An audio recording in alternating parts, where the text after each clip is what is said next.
Welcome to This Explainer. Today, we're tossing out the old myths and getting into the actual, awe-inspiring truth behind literally the greatest construction project in human history. I mean, picture this. 4,500 years ago, right in the middle of a brutal desert, people built something so massive and so perfectly precise that we are still arguing about how they pulled it off. For centuries, the official story was, well, pretty grim. But modern archaeology, it's given us a completely different reality. Let's just dive right in and bust a deeply ingrained myth right off the bat. If you ask most folks how the pyramids were built, they immediately picture thousands of slaves being whipped under a merciless sun, right? Well, looking at the actual data, that couldn't be further from the truth. It wasn't some brutal slave camp at all. It was actually an incredibly organized, professionally managed city. The hard data, stuff researchers have painstakingly dug out of the sand, piece by piece, reveals a story that is honestly way more extraordinary than any Hollywood movie or ancient rumor. We are looking at a story of unmatched human organization. And you know what's crazy? The massive paradigm shift that changed how we view all of this actually happened completely by accident. Back in 1990, a horse was riding near the Giza plateau, stumbled, and quite literally broke through the ground into a hidden tomb.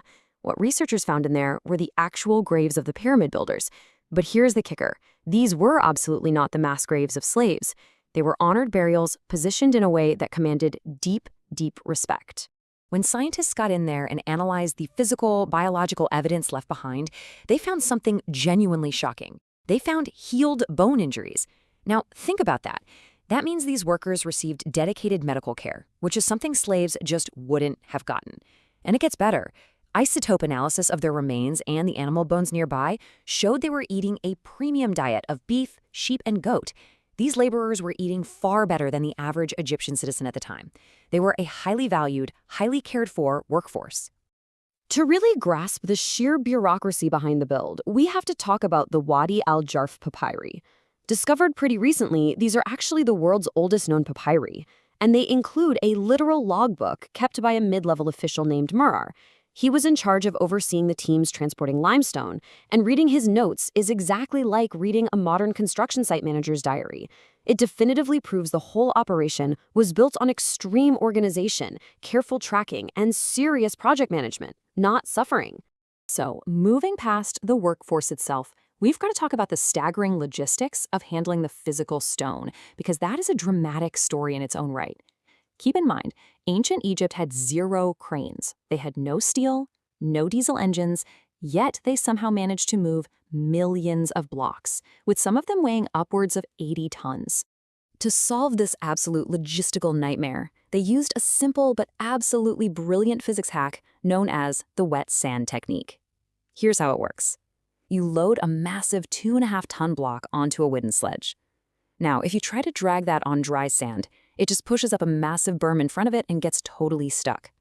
But if a worker pours the exact right amount of water right in front of the sledge, it binds the sand grains together and literally cuts the friction in half.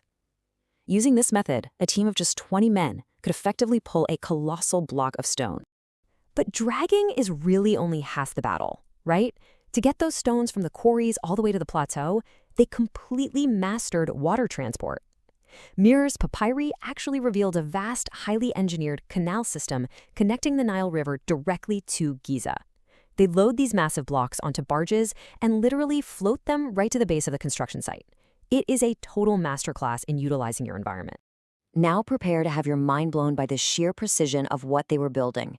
The Great Pyramid is aligned to true north within a microscopic 0.05 degrees. Think about that. Without compasses, without GPS or satellites, they lock this massive footprint into the cardinal directions almost perfectly. And it gets crazier. Across a massive 230-meter span, which for context is several football fields long, the base is perfectly level to within just 2.1 centimeters. I mean, getting a modern concrete driveway that flat is tough enough today, let alone a literal mountain of stone built over 4 millennia ago. And incredibly, if you measure the 4 massive sides of the base, they differ in total length by less than 8 centimeters. The margin of error is virtually non-existent. It's just wild. So the million-dollar question is, how on earth did they do it? While the leading archaeological theory is that they achieved this mind-blowing precision by tracking circumpolar stars. By marking exactly where a specific star rises and sets on an artificial horizon, and then bisecting that angle, they could pinpoint true north with unbelievable accuracy. They did all of this using pure observation, leveled pools of water, and basic geometry. It leaves modern engineers completely speechless.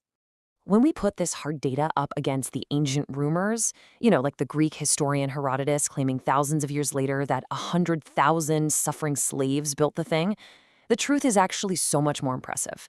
At its peak, we're talking about 20 to 30,000 highly skilled, well-fed, medically treated professionals getting the job done. And to sustain a workforce of that size, they literally had to build an entire town.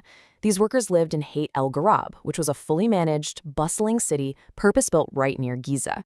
Because to feed 20,000 hungry laborers every single day for 20 years, you need serious infrastructure. We're talking massive bakeries churning out thousands of loaves of bread, dedicated breweries for beer, which was a daily staple back then, and advanced copperworking areas to constantly sharpen and repair their stone-cutting tools. It was a thriving, incredibly busy metropolis of industry. Which brings us to what we still don't know, the lingering mysteries of Giza. Because even as the most studied structure in all of human history, the Great Pyramid stubbornly refuses to give up all of its secrets. There are still some massive puzzle pieces we're trying to put together today. Take the King's Chamber, for example.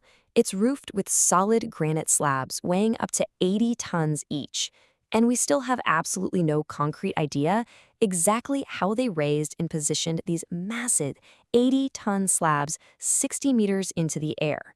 Sure, we have theories about massive internal or external ramps, but the definitive engineering blueprints for that specific task, they're completely lost to time.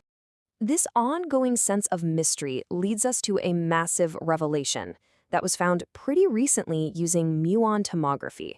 Now, this is a super high-tech scanning method that uses subatomic particles from cosmic rays to peer right through solid stone. It's basically like an X-ray, but for a mountain. And that 2017 scan found something absolutely incredible, a massive, completely untouched void hidden deep inside the structure, right above the Grand Gallery. Its purpose? Completely unknown, and it has literally never been entered by modern humans. It's such a humbling reminder that this 4,500-year-old wonder still commands our quiet reverence and holds on to its physical mysteries. Ultimately, the real story here isn't about aliens or magic or some highly advanced lost technology that mysteriously sank into the ocean. Honestly, those theories kind of undermine the actual achievement.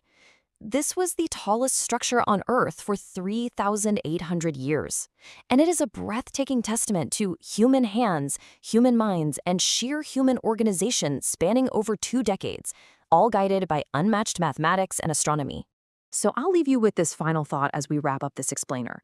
If our ancestors could pull off this absolute level of perfection with just wet sand, raw muscle, geometry, and starlight, what incredible, monumental feats are we capable of achieving today when we properly organize ourselves? Thanks for joining me on this deep dive, and keep questioning the impossible.